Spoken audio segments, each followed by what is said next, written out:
The following is a reading of Chapter 1 of The Last Philosopher by NickFeast.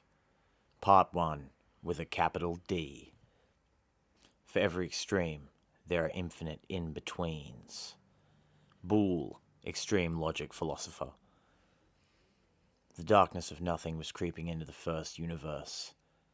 A lot like the nothing always creeping under a child's bed, except on a somewhat larger and less terrifying scale. In another corner, a displaced black hole, orbiting the edge of an odd galaxy, was spinning out of control from the force of its own outrage. Richard, long for Dick, was furious at the goings-on in what was the all-consuming Efreet considered to be its galaxy. Beings like this black hole should perhaps not be possible. Even so, in the senile dimensions of the multiverse, every oddity that can occur has already occurred, and the race of demigods were here to prove that fact.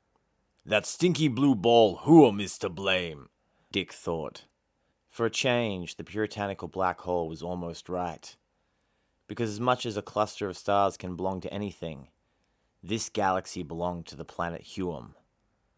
Once upon a time, the blue-green ball had been the first and only living being, the original Efreet, and sole inhabitant of the galaxy that Dick was now orbiting.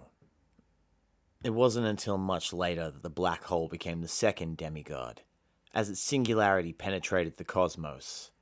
But ever since being forced into existence, Dick has been disgusted at everything in particular.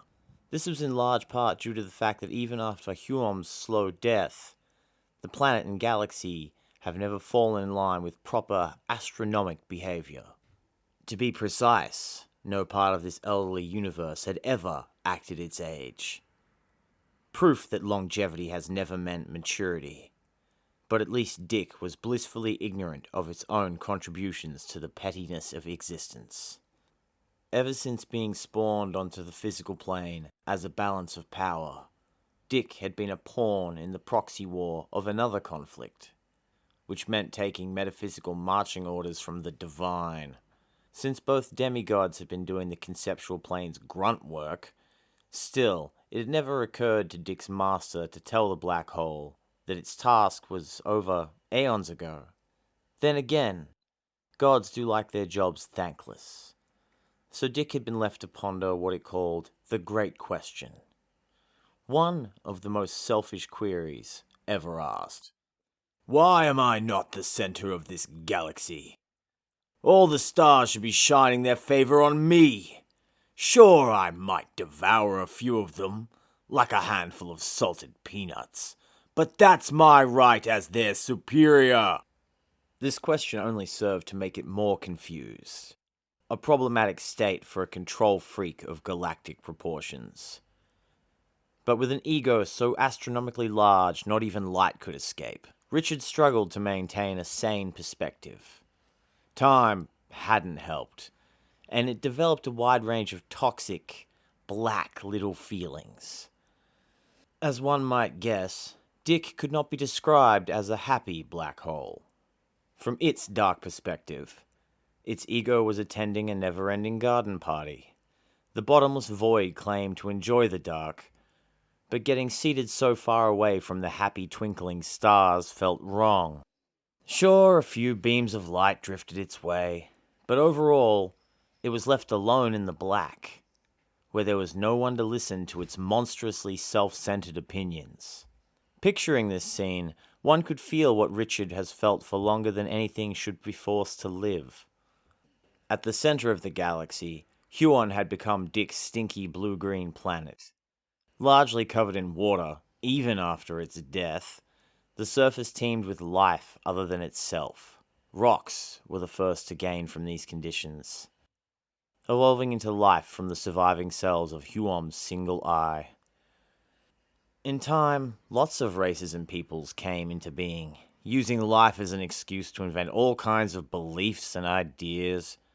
The sort of thing that conceptual forces both coveted and considered problematic. To them, life has always been an unpleasant success, which holds true for almost anything capable of taking offense. But even with causing all the insult, Life couldn't explain all the strangeness in this universe. Maybe it was statistically unlikely. But life was also rather inconsequential, consisting of recurring activities that formed nice, comfy routines. Yet mortals have never been able to comprehend their own insignificance. And with the twin arts of denial and self-delusion, they've always found a way to see themselves as the pinnacle of an otherwise dreary existence.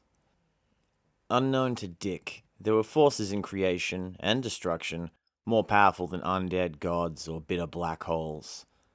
Many of these were suspicious of life, and one of the forces had put things in the opposite of motion. Then, as they tend to do, things had changed. This time, for the worse. But from Dick's perspective, it was something to look forward to. A proverbial darkness at the end of the tunnel of horrid light. Huom will finally darken, and with it all the little lights. Not even she can protect them now. Dick gloated, spewing out radiation in its excitement. Something on Huom was going to have caused rips in the fabric of reality.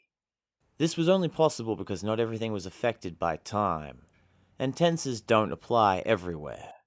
So cracks had, were, and would continue to bleed darkness into Huom's universe. Being just the absence of light, the black hole wasn't dark in the same way as the darkness, with a capital D. Still, even with their differences, it could recognize the darkness, as one arse always recognizes another. At first glance, Dick was right about Huom's insignificance. But what set the planet apart was difficult to spot without an exceptional view of the big picture. Huom wasn't just the center of its galaxy and universe, but also the multiverse, which could make it the center of everything, and perhaps even nothing. The reasons for all these unusual circumstances was that this universe ran on forces much stronger than gravity. Imagination and ignorance. It's also why an ancient sorcerer would come to dread his dreams of darkness.